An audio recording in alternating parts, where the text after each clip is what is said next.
Sir, pinalinis to ng no backlash dashboard. So binaba natin ulit kasi tinan nyo yung ipis dito. Dito na tumira yung ipis. Sabi nung customer. So tangayin natin. O ito.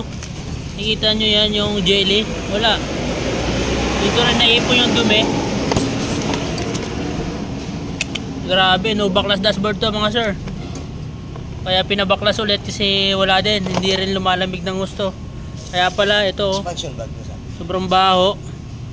May portion lang na nalinisan ito.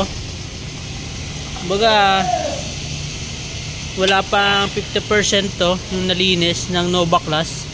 So nalinis naman dito. Nalinis naman. Kasi ito yun, naipon yung dumi. Nakikita nyo.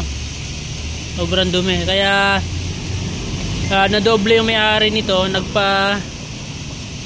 Nagpalinis ng no backlash. Tapos wala din, hindi rin lumamig.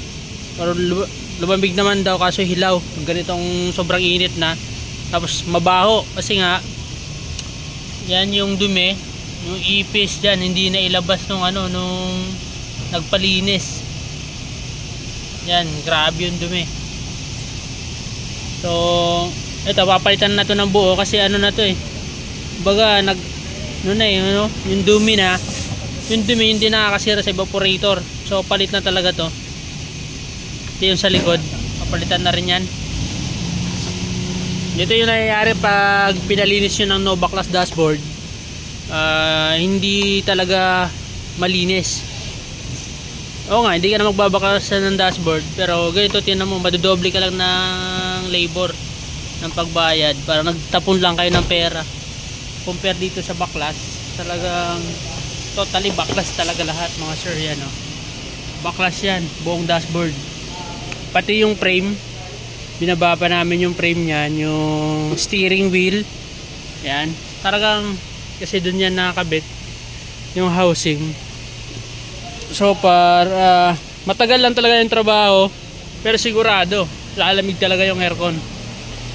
Lalo ngayon sobrang init. Compare dun sa no backlash, tinan nyo yung nangyari no backlash nya. Wala pang 50% yung nalinis.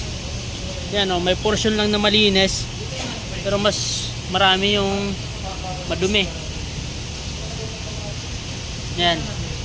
Kaya hindi rin talaga advisable yung no backlash dashboard. Maganda yun kung bago pa yung unit.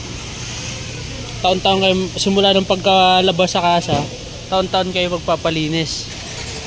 No backlash para ma-maintain. Kaso nga pag ganito nakadumi, hindi na madadala yan.